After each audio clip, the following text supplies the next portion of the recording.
of hip cues history. We're going to kick it Schenck versus United States, 1918. One of the more famous Supreme Court decisions that you need to know. If you're in an American history course and you don't know Schenck, you best not be showing up for the exam because it's not going to go well. But let's kick it Schenck versus United States. You know what I'm going to say. Giddy up for the learning. Let's do it.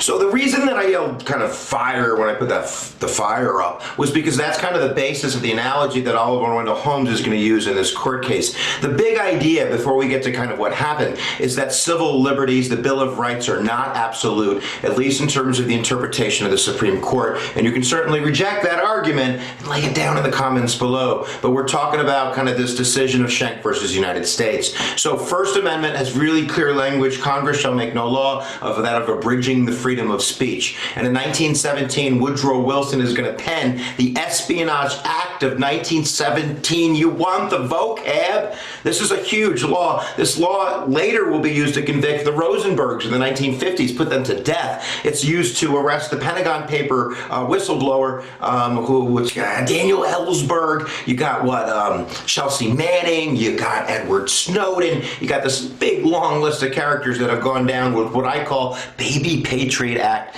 the Espionage Act of 1917. The fear in Wilson's eyes is that we're going to war. We're going to World War I against the Germans. There's all these German immigrants inside the United States that are posing a threat. So we need some type of law on the books that's going to react to that threat. So basically what the law says is that if you're going to convey information with the intent to interfere with the operation of the armed forces of the United States, or you're going to give some type of support to the success of our enemies, you're going down, punishable by death or up to 30 years in jail or both. Don't ask me about the both, it makes no sense. So Charles Schenck is a socialist, right? He's to the left of the paradigm. He's against war. He thinks it's like, the puppet war of the capitalist masters. So he's in charge in Philadelphia of printing leaflets to tell people, don't do the draft, right? Resist the draft, that the draft is unconstitutional. I think his argument was that it was involuntary servitude, and that was banned under the 13th Amendment. So in his mind, he has a rationale for exercising his freedom of speech. In his mind, he's not trying to help Germany win. He's just exercising his natural rights that are in the Constitution, in the Bill of Rights. And he goes down. He goes down. He's arrested and he goes to the slammer. That's why it's Schenck versus United States. The dude's in jail. Arguing, Congress, you shouldn't be abridging the freedom of speech. The Espionage Act of 1917 clearly does that. Set me free, why don't you, babe? Because we're not gonna, because it's Oliver Wendell Holmes that writes the decision. And the big concept is that civil liberties are not absolute, especially during wartime. And what Holmes argues is that Schenck's actions are not unlike yelling fire in a movie theater that are going to put those people in the movie theater in dire harm's way, i.e. the movie theater being the United States. And Schenck's action of yelling fire is saying don't do the draft, which is getting in the way of winning the war. What Schenck is arguing is not only does he have the constitutional right to do this, but in his mind, he does see a fire. He doesn't even argue with the analogy. There is a fire. The fire is our freedoms are burning up in the war, and I'm just kind of calling attention to it, but that don't matter.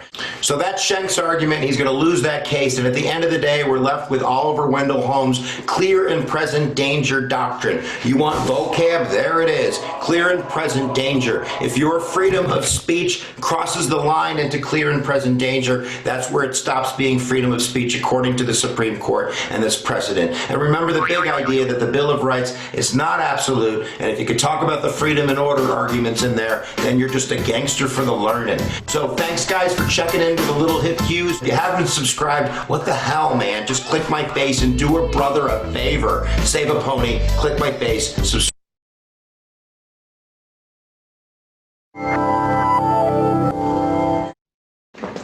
Hi, I'm Craig, and this is Crash Course Government and Politics, and today we're talking about free speech. Finally, today we can let loose and establish the kinds of things we can say to criticize our government, like the crazy idea that money and speech are the same thing. Not so fast, clone. The Supreme Court has ruled that spending money, at least in the political context, is speech. You do have the right to criticize that decision, though, unless your boss or YouTube says that you can't. All right, we're trying to talk about free speech. Shut up. Let's get started and see if we can figure out what the limits of free speech are, assuming that there are some. There aren't. That's a lie. But I'm free to say that.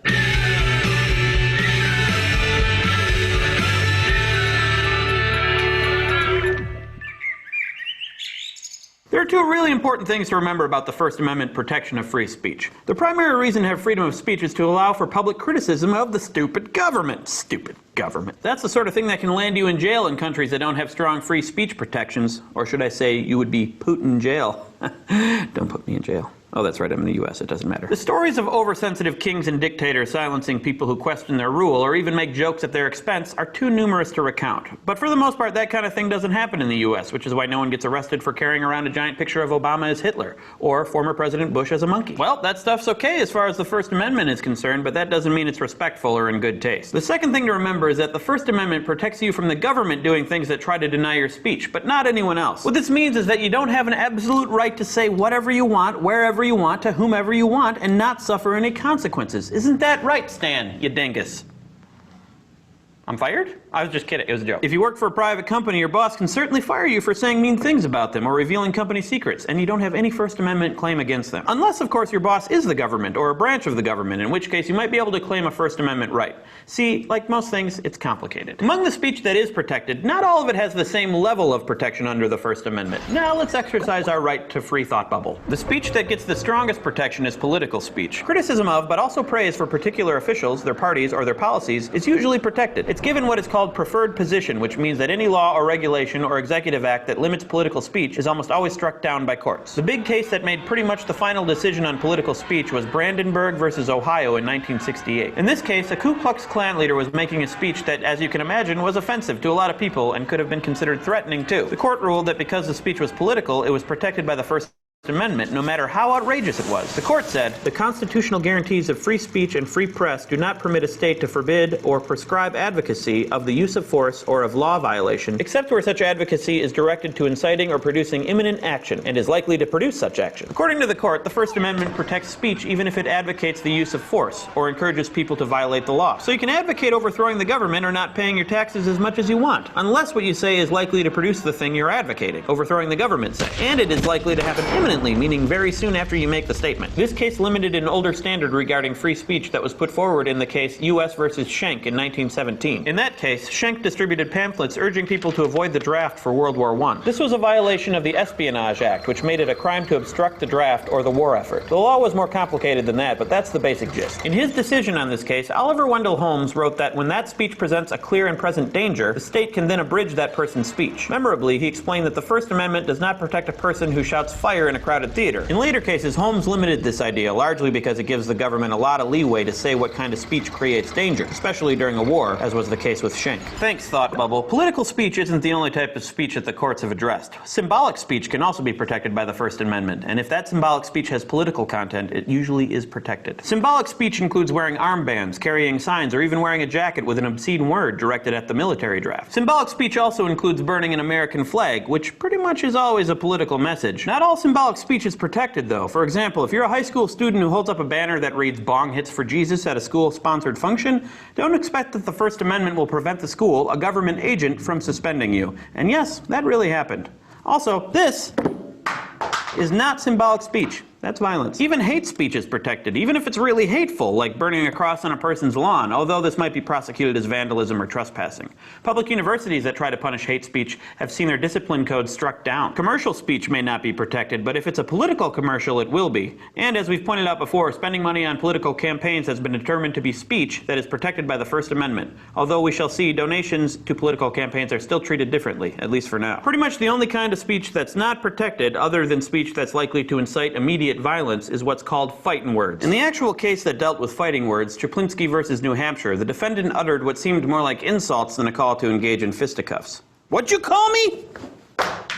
Still, the court ruled that some words were so insulting that they were more than likely to result in a fight, so fighting words are not protected speech. One thing to note, though, the fighting words free speech exception is almost never used. So as you can see, the First Amendment pretty much protects you from the government throwing you in jail or otherwise punishing you for what you say in most instances. But it's important to remember that the First Amendment is not unlimited. Most important, it only protects you from government action, not the action of private people, especially your employers. One final example might make this clear. In Pickering versus Board of Education, a public school teacher wrote a letter to the editor of his local paper newspaper complaining about the way that the school board was spending money on the schools. He didn't write it on school time or using school paper or email, especially since it was 1968 and there was no email. The school board, or his principal, fired him. He brought the case to the Supreme Court, claiming that he was fired for his speech, which was political in nature, criticizing local government, and not for anything related to his job performance. And he won. But the only reason he was able to get his job back is that his employer was the government, so it was the government that punished him for speaking out. For most of us, complaining about our employer's policies may get us fired, and unless we are government employees, we can't claim that it violated our First Amendment rights. The First Amendment, like all of the amendments, is meant to protect us from an overreaching government. There are other types of laws that help us deal with individuals who do things that we think are wrong, but we'll talk about those in another episode.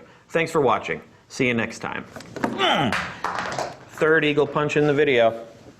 Is that too much? It doesn't matter. I'm free to do it. Crash Course Government in Politics is produced in association with PBS Digital Studios. Support for Crash Course U.S. Government comes from Vocal. Vocal supports nonprofits that use technology and media to advance social equity. Learn more about their mission and initiatives at vocal.org. Crash Course was made with the help of all of these free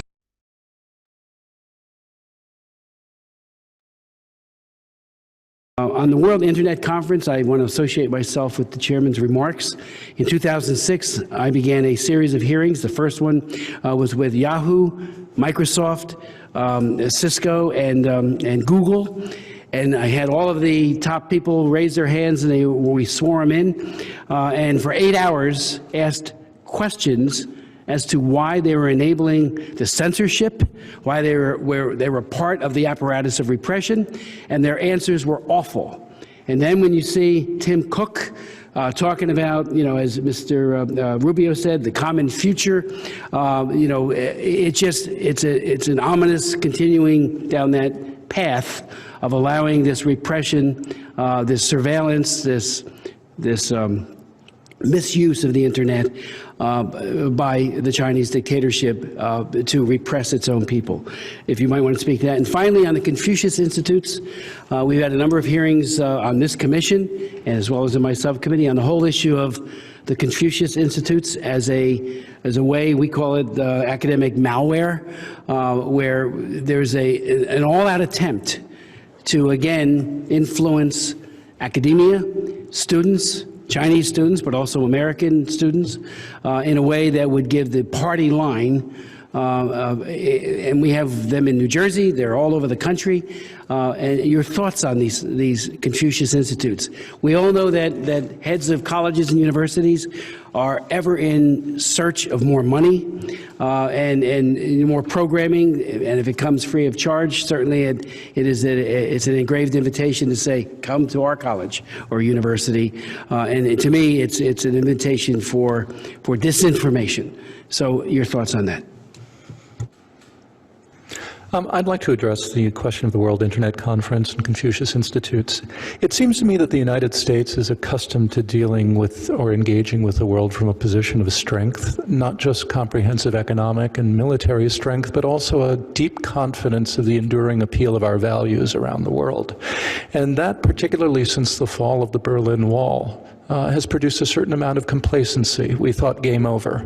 I don't think China ended the game. And I believe that we are now playing different games, and the United States needs to get its game back on. Our confidence about our strengths, our power, our soft power, not just our hard power, has produced the language of responsible stakeholding, convergence. They'll become more like us if we simply open our institutions to them and show them how fabulous we are. China's the first country, I think, this century to challenge that from a position of comprehensive strength. They are large, they're increasingly rich, increasingly militarily powerful. And so we need to dig deep. Our way, I think, of dealing with a lot of these issues is to harden our own institutions, some of which are developing cracks. Academia, the media, other institutions.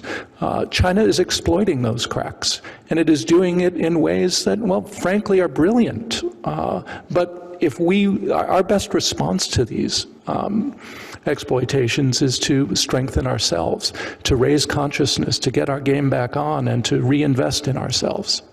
And so I think it's a question of values. Senator King raised this earlier. To the extent that we regard our engagements with them as purely transactional and disengage values from it, then Tim Cook can talk optimistically about a day when China may suddenly open up without having to confront the problem of the China of today.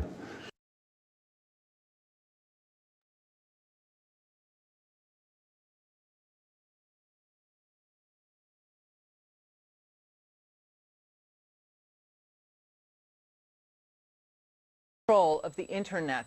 Now, some U.S. companies in China are refusing to protest this new censorship. Those companies say it's better to operate in China with limits than to not do business at all in China. At the World Economic Forum in Davos, Switzerland, corporate elites gathered to discuss democracy and human rights. This year, Google co-founder Sergey Brin said Google regrets the bad publicity the company generated by helping the communist Chinese government censor the internet in China. But he added it won't change how Google operates in that country. Human rights activists are outraged. If Google really is serious about feeling bad about its censorship, the first thing it could do is stop voluntarily censoring its own search engines. Internet censorship in China is getting worse. And last week, Chinese President Hu Jintao announced even tighter controls on internet access. He ordered Chinese government regulators to promote, quote, a healthy online culture, unquote, in order to better guide public opinions. Google has long argued that the benefits of providing internet access to Chinese citizens outweighs restrictions imposed by the Chinese government. Today they repeated that statement, saying, quote, some people in the U.S. feel we're doing the right thing by engaging. Some feel we should not engage. We think what we've done overall is the right strategy.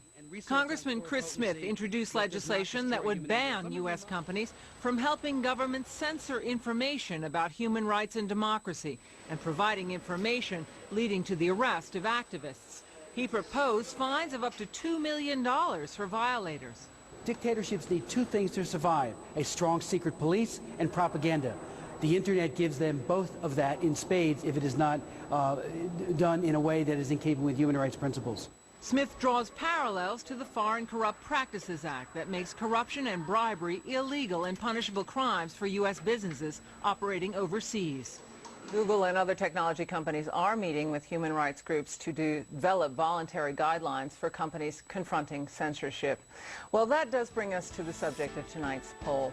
Should U.S. companies be allowed to sell equipment used for censorship to communist countries? Yes or no? Cast your vote at ludobs.com.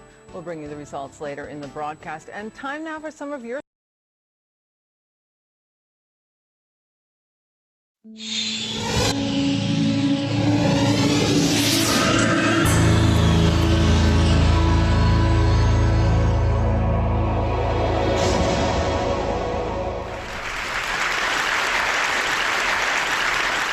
In the past several days, I heard people talking about China.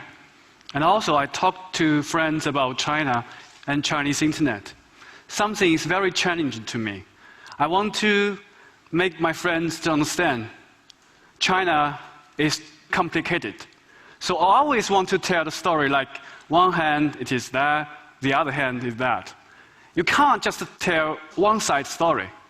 I give you an example. China is a BRIC country. BRIC country means Brazil, Russia, India, and China. This emerging economy really is helping revival of the world economy. But at the same time, on the other hand, China is a sick country. The terminology coined by Facebook IPO paper 5, he said the sick country means Syria, Iran, China, and North Korea. The 4 countries have no access to Facebook. So basically, China is a sick BRIC country. Another project was built up to watch China and Chinese internet. But now, today, I want to tell you my personal observation in the past several years from that war. So, if you are a fan of the Game of Thrones, you definitely know how important a big war for an old kingdom. It prevents weird things from the north.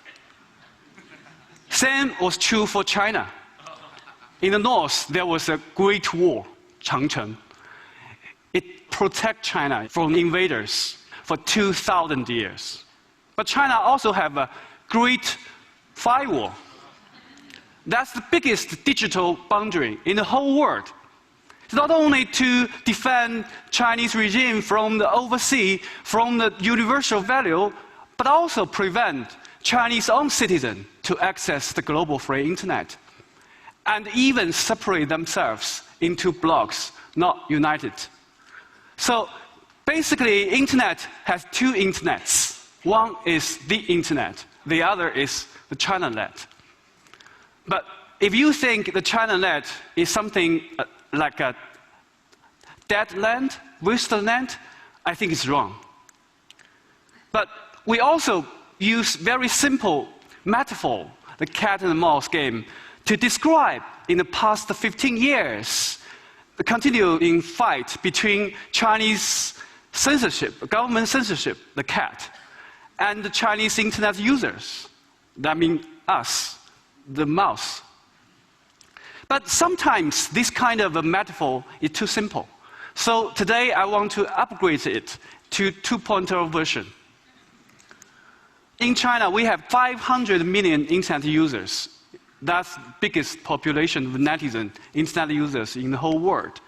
So even Chinese is a totally censored internet, but still Chinese internet society is really booming. How make it? It's simple. You have Google, we have Baidu. You have Twitter, we have Weibo. You have Facebook, we have Renren. You have YouTube, we have Youku and Tudor. Chinese government blocked every single international Web 2.0 services, and we Chinese copycat everyone. So that's kind of the thing I call the smart censorship. So that's not only to censor you. Sometimes that's Chinese national internet policy is very simple.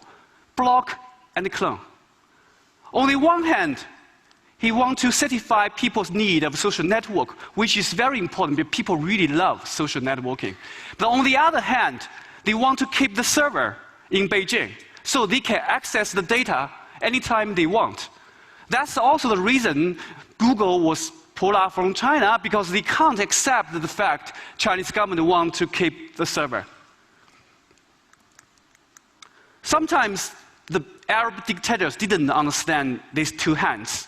For example, Mubarak, he shut down the internet.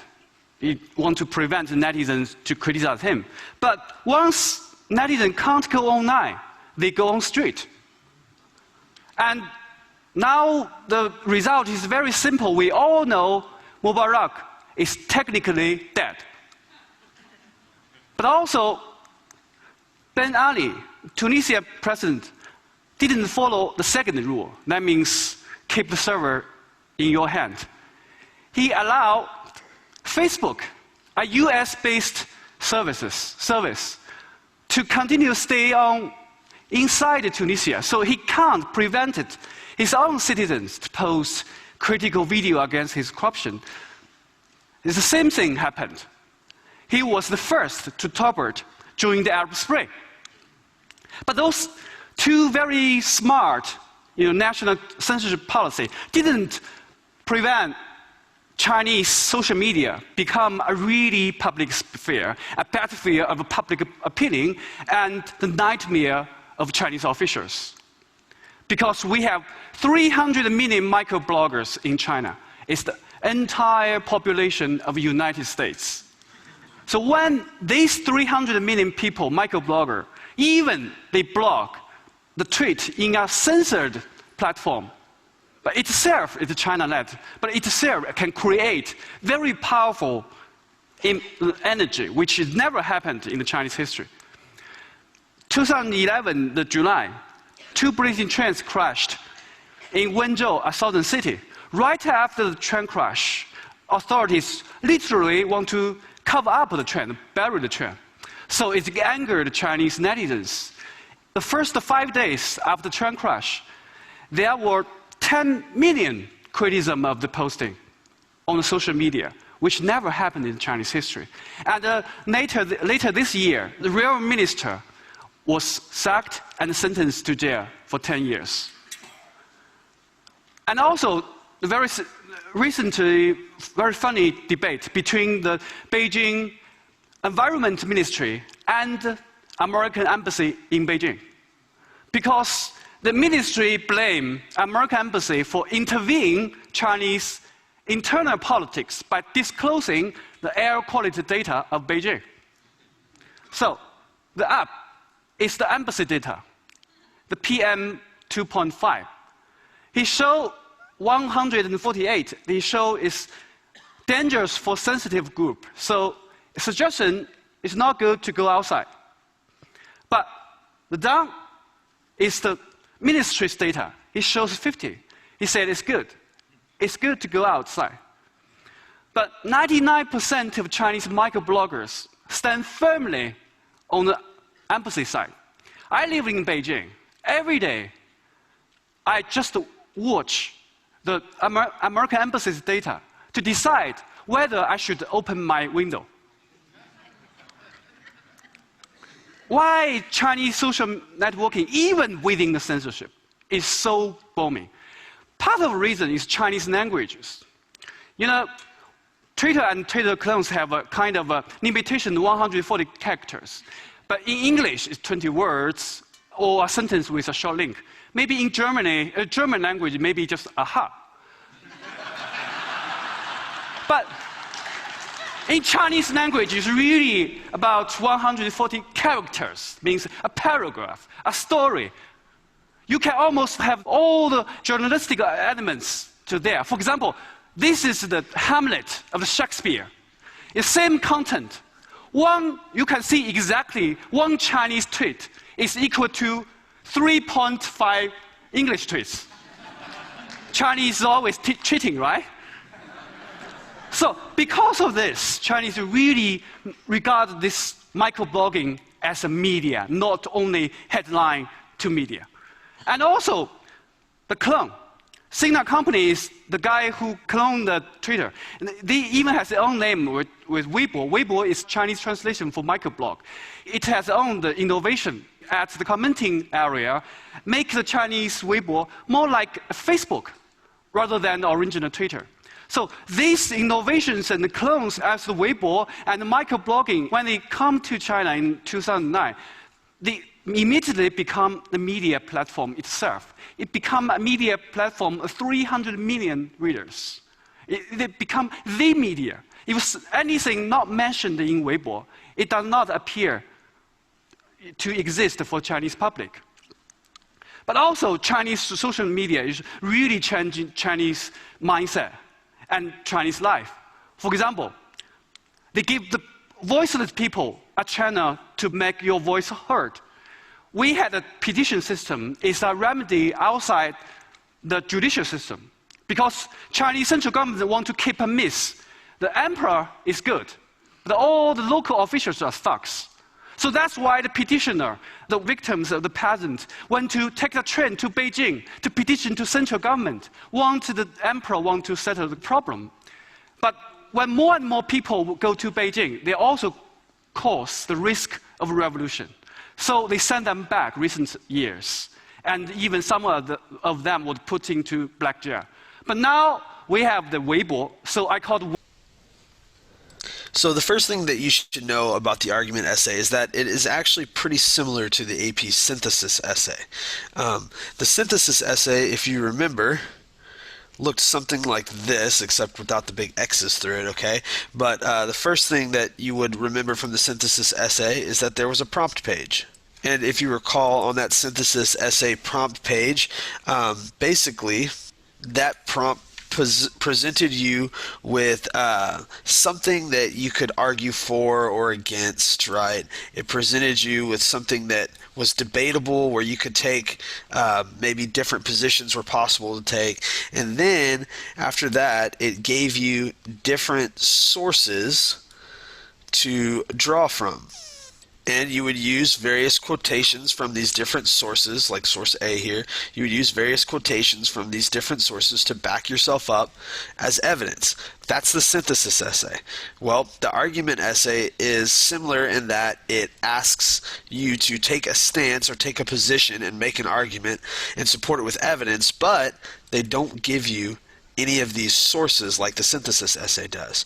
So you may be wondering, if I don't have these sources, how do I support my argument? What counts as evidence on this kind of essay? Well, there's a certain degree to where a lot of what you use as evidence for the argument essay depends on just whether or not you know a lot about the topic, whether you're lucky or not that you get a topic that you're familiar with. If you happen to be familiar with the topic that you're arguing, then you can use examples of things that you've read about or that you know about already. Examples from history. All of those things work in an argument essay, so it helps if you know a lot about history or a lot about current events, because that provides you with a lot of evidence for your argument. But let's just assume that you don't have any knowledge about the topic really in history or in current events. Let's assume you just had really bad luck and you got a prompt that you just really don't know a lot about altogether. Well, you still have to have evidence to support your argument, but that evidence now can come from your ideas. Basically, that evidence can be personal experiences you've had, and it can be observations, so things you've observed other people or things go through. So when all else fails, you can use personal experience and observations as evidence. There are two keys to having success on the AP argument essay, and one key is that you make a really good plan before you start writing, that you actually outline where you're going with your argument, the types of evidence you're going to use, and those kind of things. And the other really important thing is that you read the prompt carefully and you understand exactly what it is they're asking you to do in your essay. And the reason this is so important is because the prompt pages can sometimes be confusing. You'll notice that the AP argument essay prompt page doesn't have as much on it as some of the other AP style essays, but let's take a look at this together. It's important to read all of what's on the prompt page. They usually give you some information at the beginning here like this, and that information is there to get you thinking in the direction they want you to think. That's not actually the task they're giving you, but it's just giving you some ideas to pull from. You can't settle with just reading part of it. You need to read all of it, because usually the actual prompt doesn't appear until towards the end of the page. This is an example of an argument essay prompt from the 2008 AP English Language and Composition exam. Take a look at it, go ahead and pause it, read through it, and see what kinds of things they're asking you to do in an argument essay. Go ahead and pause the video. Okay, hopefully you noticed that it just gave you some ideas with this first paragraph, and then we don't really get to the actual prompt until down here, right? They say, using appropriate evidence, write an essay in which you evaluate the pros and cons of corporate sponsorships for schools and indicate why you find one position more persuasive than the other. That's an example. Okay. If you'll notice, they also tell you what are the two basic sides of this argument. You see right here, this one and this one. If you receive this prompt, you would have to take a position on whether corporate sponsorships, partnerships for schools were kind of a positive thing or a negative thing. You'd have to say which side is more convincing, and you'd have to provide evidence from your experience, from things you've read about or seen, to back up your claim. You never know what exactly the AP argument essay prompt is going to be about. It could be about sports and schools and corporations, or it could be similar to the 2009 AP English Language and Composition argument essay prompt that we see right here. Take a second to look at this one. Notice how it's different from the last prompt that we saw, and think about how you would argue this one. Go ahead and pause the video now. So this AP argument essay prompt is clearly very different. In this one, they offer you a quotation, It's kind of difficult quotation. And then down here, they kind of tell you what your task is, okay? And it says, consider this quotation about adversity from the Roman poet Horace. And then it tells you your choices for stances you can take. You can defend the quotation. That means that you agree with what Horace had to say about adversity, and you want to back him up with your own evidence and experiences. You can challenge the quotation. That means you can disagree with Horace, you can disagree with what he said, and you would have to provide experience and observations that would prove why he was wrong. Or it says that you can qualify what Horace said about adversity, and this means that you would say, yes, I agree, but I usually don't recommend that you try to qualify it unless you're very, very comfortable with the topic, because this requires quite a bit more skill in your writing. So I would say it's usually better to either defend the statement or challenge the statement. But with a prompt like this, you would take a position on whether you agree with that quotation or not, and then you would have to identify some evidence. You would have to talk about some experiences you had that maybe showed what adversity came up with, or things you've observed, or things you've read about in other places, and all of those kinds of things would count as evidence. As we've said, you never know what topic these argument essay prompts are going to bring, and to a certain degree you're either kind of lucky and you get something that you're familiar with, or you're unlucky and it's going to be a little bit more difficult for you, okay? You have to rely more on your personal experience and observation. For instance, in 2010, the following year, the AP argument essay asked you to defend, challenge, or qualify de Botton's statement, a statement about humor and comedians in our society, and basically asks you to either say that humorists and comedians play an important role in our society or a destructive role. If you happen to be like me and you're a really big fan of comedians and comedy and the role they play in our society with kind of criticizing things and showing some of our faults, then you would be able to give a lot of examples from comedy you've heard and comedians, different acts that you know of, and that would work as evidence. If not, you might have to draw more from your personal experience, okay? Things you've observed, things you've heard, and that kind of thing. Once again, it's kind of the luck of the draw on the topic. Again, check out this 2011 AP argument essay prompt. This one is a little bit different again. In this one, they ask you to read this excerpt from a piece of writing by Thomas Paine in 1791, and then to examine the extent to which this is true about America today. All right, you would have to use personal experience and observation if you didn't know historical examples to use. Okay, so we're going to take a look at some student samples and see what it looks like to answer this prompt. So go ahead and pause this prompt and go ahead and read through it so that you can see what the prompt is, and then we'll look at some student samples and see how they did. Okay, so before we get into this, let's talk about planning your argument essay.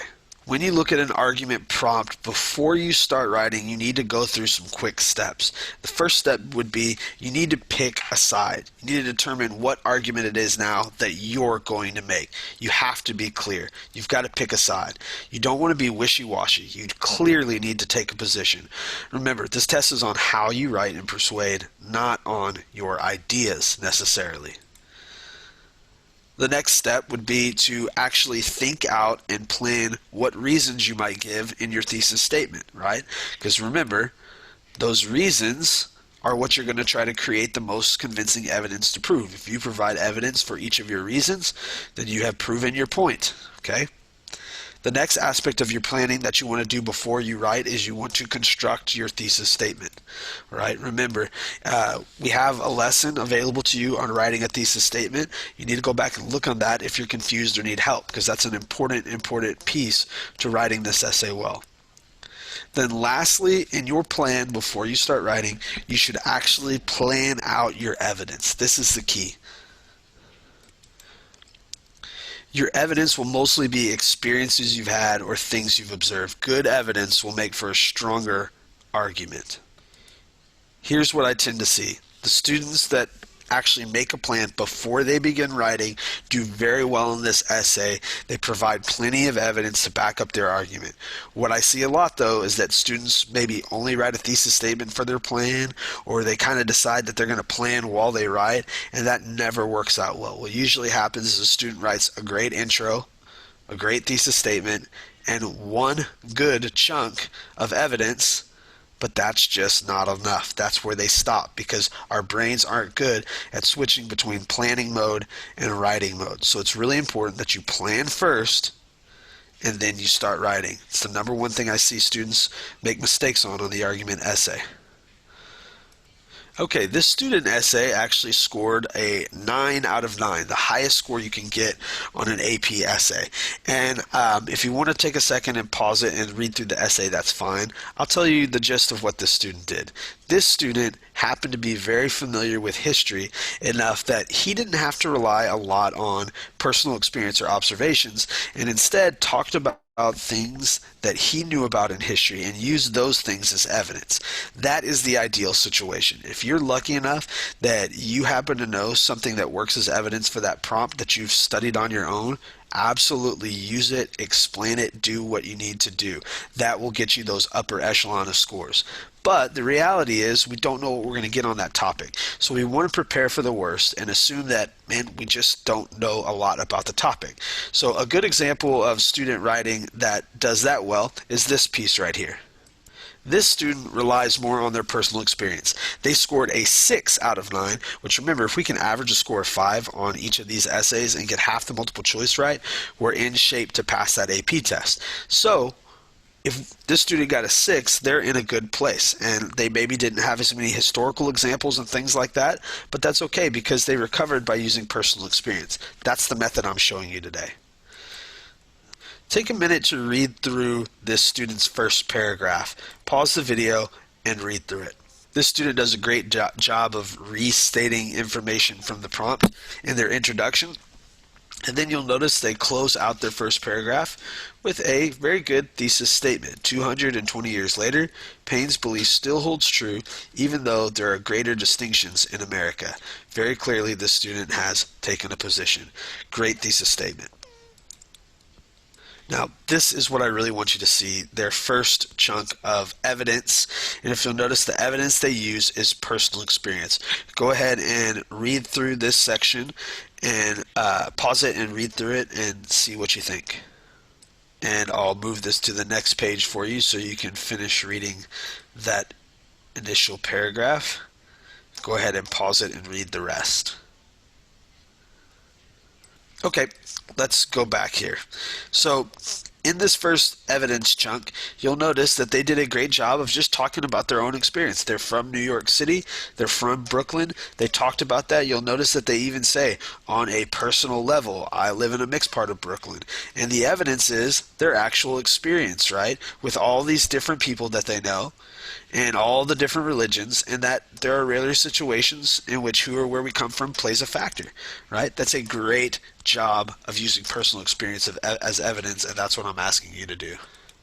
So what this student did is that they looked through that and they used that as evidence as well as some other things, and they just continued to repeat that process till they had built up enough evidence, enough examples to have proved their point.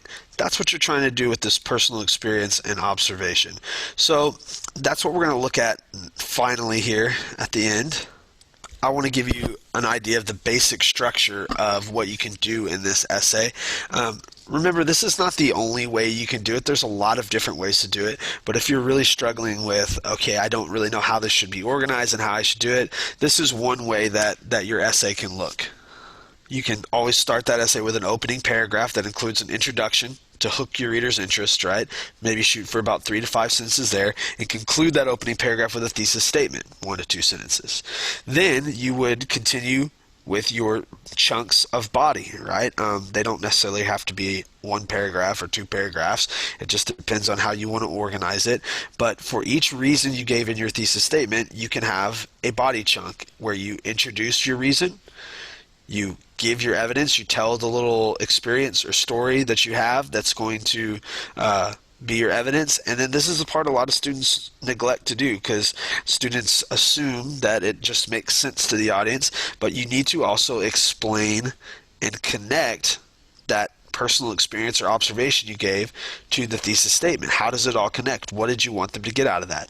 If you do that chunk for each reason, you will have a pretty well argued essay, okay? And then you can have a conclusion and hit your point home, and you've done your job with this essay. There are other videos that can help you with the argument essay where we talk about evidence and how to write it and how to create it. If you have any questions, make sure to come talk to me about it and we can clear up any confusion you have. I hope this lesson on the AP argument essay was helpful, and good luck.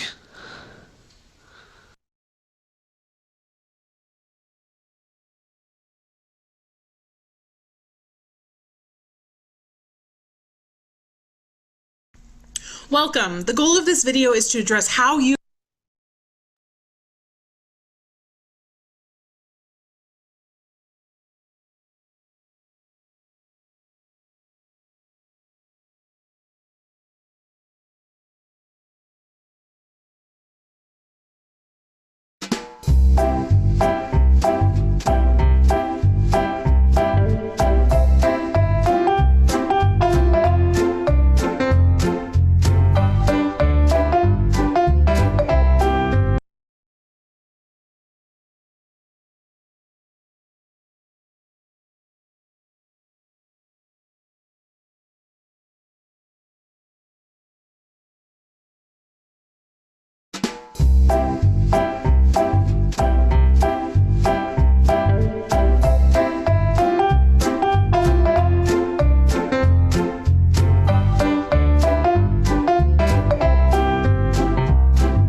Welcome. The third and final essay in the free response section of the AP Lang & Comp exam is the argumentative essay.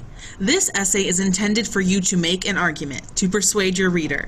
Before we can get to persuading, we have to understand the prompt and be able to have an outline for our argument so that it's easier and more clear to develop your essay.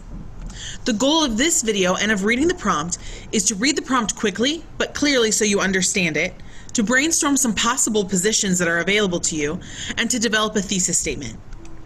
Remember that after you've developed your thesis, you want to outline the claims and the evidence that you'll use in the essay so you have a plan and drafting will move more quickly. Here's a sample prompt from the AP Langen Comp exam. Here you'll notice that there are two separate quotes presented as background information. There's going to be something that starts you thinking about the topic. A quote, an example, a short introductory paragraph, something that allows you to understand what this topic is about. This particular prompt is about the relationship between certainty and doubt. Pause this video and take a moment to read the quotes above. Each quote presents its own view on certainty and doubt, and then below is where the prompt is actually written. You are being asked to take a position on the relationship between certainty and doubt, and then support that position with examples and evidence. Let's talk further about this. The first thing you need to do once you've determined a position is to write your thesis statement. This says exactly what you think your position is, and it follows the basic structure of something, does something, because reasons. Remember, this is a basic structure. You do not have to follow this, but it's a great way to write a quick thesis statement in a timed write situation. Here's a sample thesis. Doubt is what allows us to question and challenge those certainties. Without doubt, our society would be merely an unpenetrable reality in which creativity and ingenuity would be disregarded. Certainty is a safety blanket that covers the possible truths underneath. This thesis, while complex, does effectively give a position on the relationship between certainty and doubt, answering the prompt. Here's another example. Phelps and Russell, the two writers quoted above, both show valid points in that feelings of certainty and doubt have certain times to show through as a more prominent feeling, but they need to be situational. This author has done a great job of presenting a qualified position. The thesis statement is not as nuanced as the first, but it still presents the position that the writer is going to develop in the essay. Both of these are successful thesis statements. Remember, once you've determined your thesis, you need to make a plan. Here's a short outline for the best way to plan for your essay. Your thesis, a Frankenstein claim, remember those are very simple. Certainty good, doubt bad. Whatever your prompt is, it's very simple, not complete sentences at all. And then the chores evidence that supports those thesis statements. I talk more about chores evidence in a separate video about argumentative, specifically geared towards how to find and choose chores evidence. So remember, it's worth the extra time to plan. You don't have a passage to read or source packet to look through. You have time to put together a plan. That doesn't mean you should draft your entire essay on the plan page and then come back to it and rewrite it. Simply use some space that you have available to create a short outline so you know where you're going. Don't write incomplete sentences here. That's a waste of time, especially since you're going to be writing a full essay in a minute. And then don't forget about refutation. It's important to recognize the opposition because it's going to be effective and persuasive. So remember, you can either recognize the opposition in a completely separate paragraph, or you can recognize the opposition a little bit in each body paragraph that you write. You do not have to recognize opposition in argument, but you're going to be more persuasive and more effective if you do. So remember, you want to have a plan. And it's okay to adjust the plan as you go. If you're writing your second body paragraph and suddenly a better piece of evidence comes to you, use it. Just because you wrote the plan at the beginning doesn't mean you have to stick to it till the end. You want to double check always that you're answering the prompt. Once you've written a thesis statement, go back and double check, is this related to the prompt? Does this answer what the prompt wants me to do? If it does, then you're good to go and you can just go ahead and start persuading your audience. Good luck!